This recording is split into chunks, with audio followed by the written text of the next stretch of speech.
بسم اللہ الرحمن الرحیم الحمد للہ رب العالمین والصلاة والسلام علی سید الانبیاء والمرسلین اما بعد فاعوذ باللہ من الشیطان الرجیم بسم اللہ الرحمن الرحیم۔ آپ حضرات کے سامنے قرآن کریم کے واقعات بیان کیے جا رہے ہیں۔ کل حضرت ادریس علیہ السلام کا واقعہ بیان کیا گیا تھا۔ آج قرآن کریم میں اللہ رب العزت نے ایک پیغمبر ہیں حضرت ہود علیہ السلام، ان کا واقعہ قرآن کریم میں مذکور ہوا ہے۔ آج ہم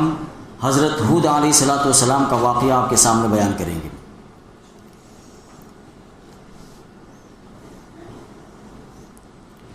دیکھیے، اگر تاریخ پر نظر ڈالی جائے اور حالات کا جائزہ لیا جائے تو ایسا معلوم ہوتا ہے کہ شیطان اور انسان کی کشمکش کا سلسلہ جو ہے یہ روز اول ہی سے جاری ہے اور روز قیامت تک یہ جاری رہے گا۔ انسان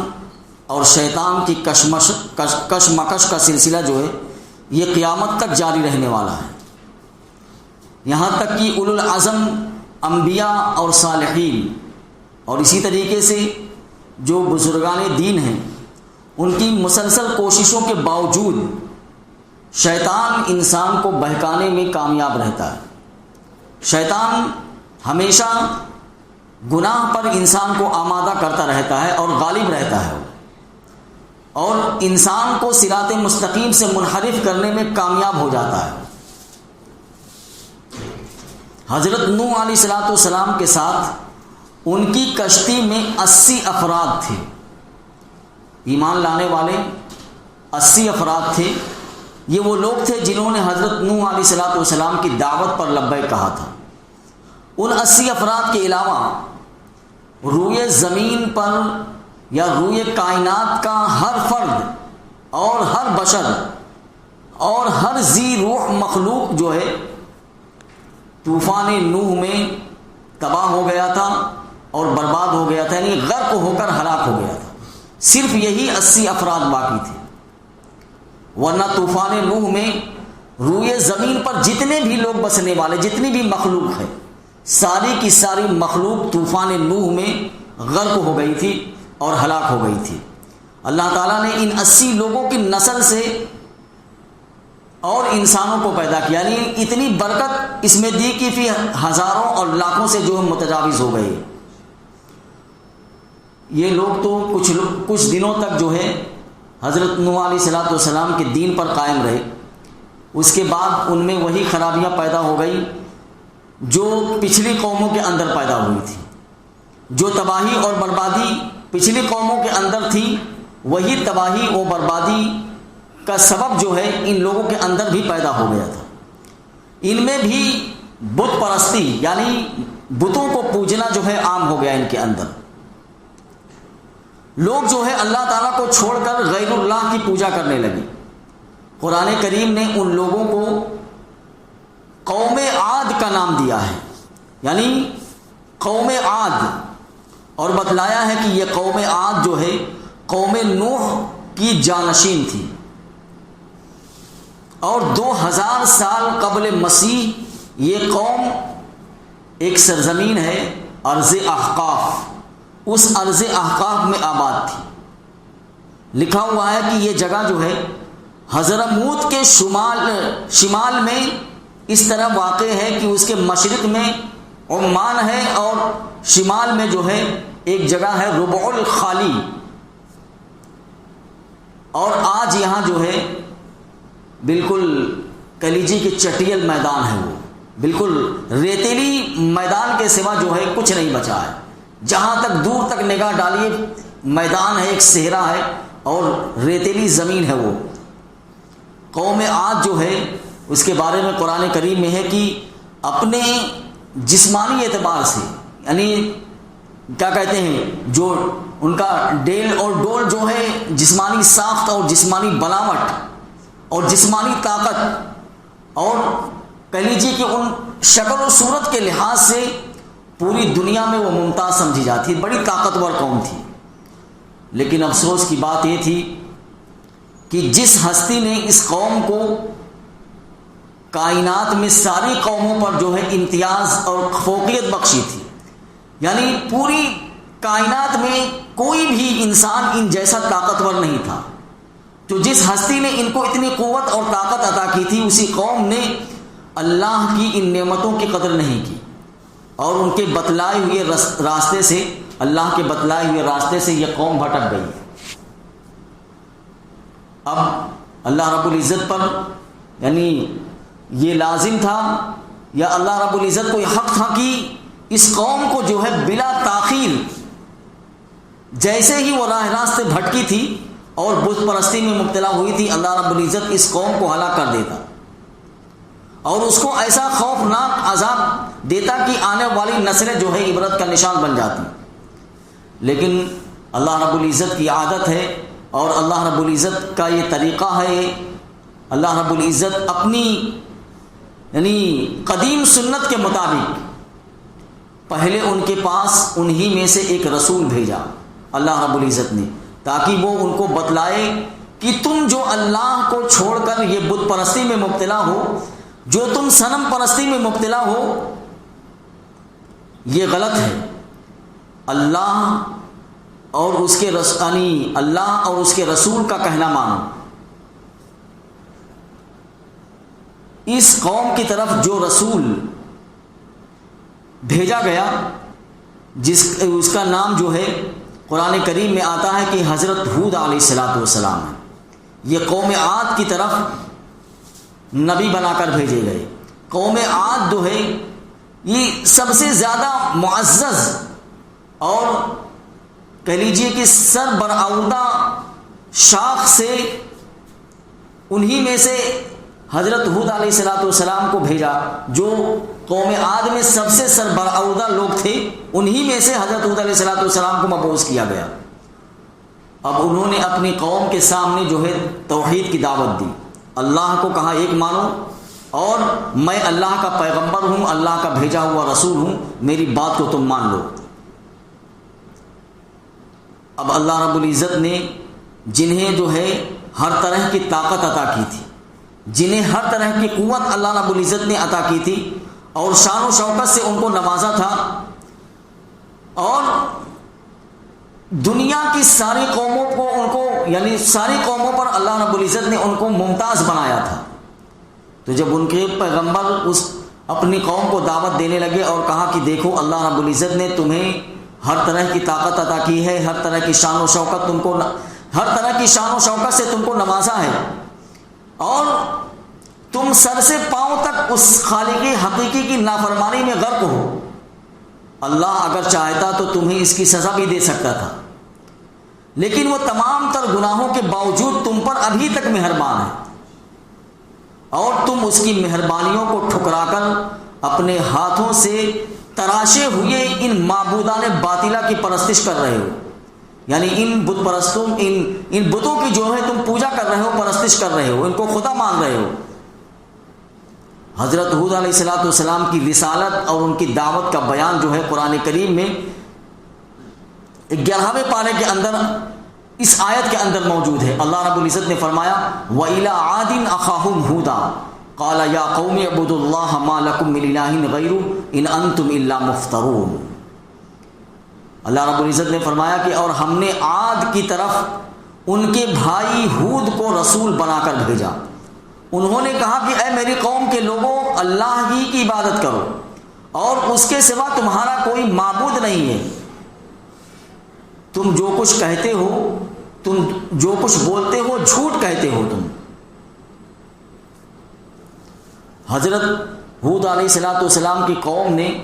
اپنی پیغمبر کی دعوت کو ایک کان سے سن کر دوسرے کان سے نکال دیا۔ جب آپ انہیں مسلسل اور لگاتار سمجھاتے رہے تو قوم کے لوگوں نے ان سے چھٹکارا پانے کے لیے خود اپنے پیغمبر سے یہ کہنا شروع کر دیا کہ ہم تمہاری بات کیسے مانیں؟ تم کہتے ہو کہ اللہ کے پیغمبر ہو، تو تم نے اپنی حقانیت کو ثابت کرنے کے لیے ابھی تک ہمیں کوئی معجزہ نہیں دکھلایا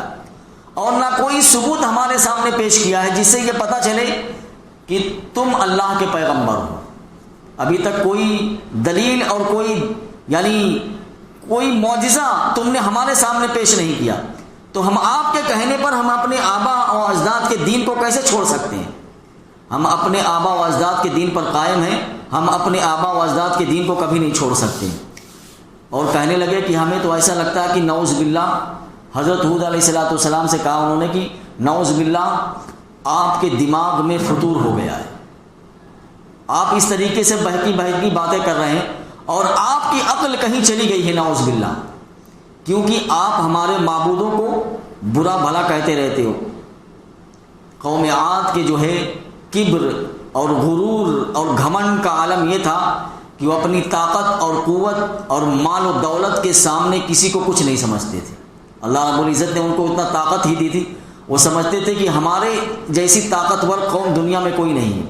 اور جب بھی انہیں سمجھانے اور آنکھ دلانے کی کوشش کی جاتی تو اپنی طاقت کے نشے میں، قرآن کہہ رہا ہے کہ وہ چور ہو کر اپنی طاقت کے نشے میں کہتے تھے من اشد منا قوہ، کہ دنیا میں ہم سے زیادہ طاقتور، ہم سے زیادہ قوت والا کون ہے؟ حضرت ہود علیہ السلام انہیں یاد دلاتے تھے کہ دیکھو جو تم کہتے ہو کہ ہم سے زیادہ طاقتور کون ہے، گزشتہ زمانے کی کئی قومیں تم سے زیادہ طاقتور اور تم سے زیادہ خوشحال تھیں، لیکن انہوں نے اللہ کی نافرمانی کی اور اس کی اور سزا جو ہے ان کو مل گئی۔ وہی عذاب کہیں تم کو اپنی گرفت میں نہ لے جو پچھلی قوموں پر اللہ کا غضب نازل ہوا تھا، اور اگر اللہ کا غضب نازل ہو جائے اور اللہ کا عذاب نازل ہو جائے تم پر تو تم نیست و نابود ہو جاؤ گے، اور اللہ رب العزت تم کو نیست و نابود کر کے تمہاری جگہ کوئی دوسری قوم کو لے کر آئے گا، اور یہ جو شان و شوکت تمہارے پاس ہے یہ شان و شوکت اللہ رب العزت اس دوسری قوم کو دے دے گا۔ حضرت ہود علیہ السلام کی یہ دھمکی بھی ان کے کسی کام نہیں آئی، اور ان کی سرکشی اور بغاوت کا سلسلہ جو ہے اسی طرح جاری رہا، تو نتیجہ یہ نکلا کہ اللہ رب العزت نے ان پر اپنا عذاب بھیجنے کا فیصلہ کر لیا۔ اللہ رب العزت نے ہوا کے طوفان کی صورت میں اپنا عذاب ان پر مسلط کر دیا۔ قرآن کریم میں ہے 7 لیال و 8 ایام حسوما، کہ 8 دن اور 7 راتوں تک عاد کی بستیاں اس طوفان کی زد میں رہیں، یعنی جو ہوا کا طوفان تھا اس ہوا کے طوفان میں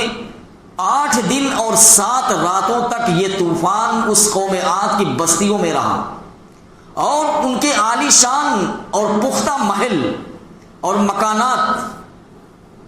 اتنا خطرناک طوفان عذاب کی شکل میں، بالکل ان کے عالی شان محلات بالکل تنکوں کی طرح جو ہے ہوا میں بکھر گئے۔ اتنی مضبوط عمارت وہ بناتے تھے، اور ان کے جسم جو ہے اتنے لمبے چوڑے اور اتنے طاقتور تھے کہ کوئی ان کو ہلا نہیں سکتا تھا، لیکن اس طوفان ہوا جو اللہ رب العزت نے بھیجی اس میں اتنی سختی تھی کہ جتنے ان کے محلات تھے وہ سارے محلات بالکل تنکوں کی طرح ہوا میں بکھر گئے، اور تناور درخت جو ہے جڑوں سے اکھڑ کر زمین پر گر پڑے، اور انسان اور جانور بالکل ہوا میں اڑ کر آسمان کی فضاؤں میں بلند ہو رہے تھے وہ، اور پھر اللہ رب العزت نے ان کو اوندھے منہ زمین پر گرا کر ہلاک کر دیا۔ وہ ہوا میں اڑ گئے پہلے، اور اس کے بعد اللہ رب العزت نے ان کو وہیں اوپر سے نیچے زمین پر گرا دیا، اور گرا کر اللہ رب العزت نے ان کو ہلاک کر دیا۔ اس طرح قوم عاد نے اپنے کیے کا کہہ لیجیے کہ خمیازہ بھگتا اور عذاب کا وہ شکار ہو گئے، اور تمام کے تمام لوگ جتنے تھے سب ہلاک ہو گئے۔ صرف حضرت ہود علیہ السلام اور ان کے مٹھی بھر متبعین جو چند لوگ تھے وہ باقی رہ گئے، جو عذاب خداوندی کے آنے سے پہلے ایک جگہ ہے ارض احقاف، اس سرزمین سے نکل کر حضرموت کی وادی میں چلے گئے وہ لوگ۔ یمن میں آج بھی یہ جگہ موجود ہے۔ ہمارے ایک دوست جو ہے سفر میں گئے ہوئے تھے، وہاں کے حالات انہوں نے لکھا اور اس کا مطلب فوٹو بھی بھیجا ہے کہ دیکھیے یہ قوم عاد کی بستیاں تھیں، آج یہ بالکل ریتیلی زمین ہے، بالکل چٹیل میدان ہے، اور یہاں کچھ بھی نہیں ہے، اور بالکل آپ دیکھیے تو اس کو دیکھ کر وحشت ہوتی ہے۔ تو یہ جگہ جو ہے یمن میں آج بھی موجود ہے، جبکہ قوم عاد کی بستیاں ریت کے میدانوں میں تبدیل ہو کر مقام عبرت بنی ہوئی ہے، لوگ وہاں جا کر دیکھتے ہیں اس کو۔ قرآن کریم میں حضرت ہود علیہ السلام کا ذکر جو ہے متعدد صورتوں میں اللہ رب العزت نے کیا ہے، اور نہایت تفصیل کے ساتھ ان کا ذکر کیا ہے۔ اللہ تعالیٰ کے اس عظیم پیغمبر نے اپنی جو ان کی عمر طبعی تھی، عمر طبعی مکمل کر کے حضرموت میں وفات پائی، اور وہیں ان کا مزار مبارک ہے۔ یہ حضرت ہود علیہ السلام کا واقعہ جو ہے مختصراً آپ کے سامنے عرض کیا گیا۔ روزے کے مسائل سن لیجئے۔ آج ہم جو ہے افطار کے متعلق مسائل آپ کے سامنے بیان کریں گے۔ دیکھیے، افطار میں جلدی کرنے کی فضیلت حدیث میں بھی ہے۔ اللہ کے رسول صلی اللہ علیہ وسلم سے روایت ہے، اللہ کے رسول صلی اللہ علیہ وسلم فرماتے ہیں، اس حدیث کے راوی جو ہے حضرت ابو ہریرہ رضی اللہ تعالی عنہ فرماتے ہیں کہ اللہ رب العزت کا ارشاد ہے کہ میرے بندوں، مجھے سب سے زیادہ پیارا وہ بندہ ہے جو وقت ہو جانے پر افطار میں جلدی کرے۔ یعنی افطار میں جلدی کرنا، اس کی حدیث ہے، اللہ کے رسول صلی اللہ علیہ وسلم نے ارشاد فرمایا ہے کہ اللہ رب العزت کا ارشاد ہے کہ میرے بندوں میں مجھے سب سے زیادہ پیارا بندہ وہ ہے جو وقت ہو جانے پر افطار میں جلدی کرے۔ اور ایک روایت ہے حضرت خالد بن زید رضی اللہ تعالیٰ عنہ سے، وہ روایت کرتے ہیں کہ رسول اللہ صلی اللہ علیہ وسلم نے ارشاد فرمایا ہے کہ جس کسی نے کسی روزے دار کو روزہ افطار کرا دیا، یا کسی مجاہد کو جہاد کا سامان وغیرہ دے دیا، تو اس کو روزہ دار اور مجاہد کے برابر جو ہے ثواب ملے گا۔ یعنی جتنا اس روزے دار کو ثواب ملنا ہے، اتنا اگر کسی نے کسی کو روزہ افطار کرا دیا تو اس کو اتنا ہی ثواب ملے گا۔ اگر غلطی سے غروب آفتاب سے پہلے کسی نے افطار کر لیا تو کیا حکم ہے؟ اگر کسی نے افطار اس گمان پر کر لیا ہے، یعنی صرف گمان تھا اس کا، اس گمان پر کر لیا کہ سورج جو ہے غروب ہو چکا ہے، پھر معلوم ہوا کہ یار یہ سورج تو غروب نہیں ہوا ہے لیکن میں نے پہلے افطار کر لیا، تو اب کیا حکم ہے؟ اب حکم اس کا یہ ہے کہ اس کا روزہ نہیں ہوا اور قضا اس کے ذمہ لازم ہے، کفارہ نہیں ہے۔ افطار کی وجہ سے اکثر مساجد میں جو ہے مغرب کی جماعت میں تھوڑی سی تاخیر ہو جاتی ہے، تو افطار کی وجہ سے مغرب کی نماز میں کچھ دیر تاخیر کرنا جو ہے یہ جائز ہے۔ اور تاخیر کتنا ہونا چاہیے؟ 5 منٹ یا 10 منٹ یا 12 منٹ تک، اس لیے کہ مغرب اور عشاء کے درمیانی وقت جو ہے اس میں جو ہے کم و بیش 1.25 گھنٹہ یا 1.5 گھنٹے تک کا فاصلہ ہوتا ہے۔ یعنی مغرب سے لے کر عشاء تک، یعنی عشاء کے آنے کے وقت تک یہ جو درمیانی وقفہ ہوتا ہے اس میں 1.25 گھنٹہ یا 1.5 گھنٹہ وقت رہتا ہے۔ البتہ جو ہے اتنی تاخیر نہیں کرنا چاہیے کہ ستارے جو ہے آسمان میں چمکنے لگیں۔ اگر اتنی تاخیر کر کے جماعت کھڑی ہو رہی ہے تو بالاتفاق جو ہے یہ مکروہ تحریمی ہے۔ بس 5 منٹ، 10 منٹ یا زیادہ سے زیادہ 12 منٹ۔ اور ایک روایت ہے حضرت سلمان بن عامر رضی اللہ تعالیٰ عنہ سے روایت کرتے ہیں کہ رسول اللہ صلی اللہ علیہ وسلم نے ارشاد فرمایا کہ تم میں سے جو شخص روزہ افطار کرے تو اسے چاہیے کہ کھجور سے افطار کرے، کیونکہ کھجور اللہ کے رسول نے فرمایا کہ یہ باعث برکت ہے۔ اور اگر کوئی شخص کھجور نہ پائے، یعنی اس کے پاس کھجور نہیں ہے، تو پانی سے اللہ کے رسول صلی اللہ علیہ وسلم نے فرمایا کہ افطار کرے، کیونکہ پانی جو ہے پاک کرنے والا ہے۔ اللہ کے رسول نے فرمایا فَالْمَاءُ فَإِنَّهُ طَهُورٌ، اگر وہ کھجور اس کے پاس نہیں ہے تو وہ پانی سے افطار کرے، کیونکہ پانی پاک کرنے والا ہے۔ اگر کسی کو شک ہو کہ سورج غروب ہو چکا ہے، یعنی غروب شمس ہو چکا ہے یا نہیں، یعنی اس میں شک ہے اس کو کہ سورج ڈوب گیا ہے یا سورج ڈوبا نہیں ہے، اس میں شک ہو گیا، تو اس کے لیے افطار کرنا جائز نہیں ہے۔ اگر شک ہو رہا ہے کہ یار غروب ہوا کہ نہیں غروب ہوا تو تھوڑے دیر انتظار کرے ہو، اس شک میں نہیں کہ سورج غروب ہو چکا ہے اور میں افطار کر لیتا ہوں، نہیں۔ اگر شک ہو گیا کہ سورج غروب ہوا یا نہیں غروب ہوا تو آپ اپنے ذہن کو اس طرف لے جائیے کہ ابھی سورج غروب نہیں ہوا ہے، اور لیکن اگر اس نے افطار کر لیا کہ سورج غروب ہو چکا ہے، پھر اس کو معلوم ہو گیا کہ سورج غروب نہیں ہوا تھا، تو اب اس کا روزہ نہیں ہوا اس دن کا، اب اس کے قضا اس کے ذمہ لازم ہے۔ اور کفارہ اس کے ذمے نہیں ہے۔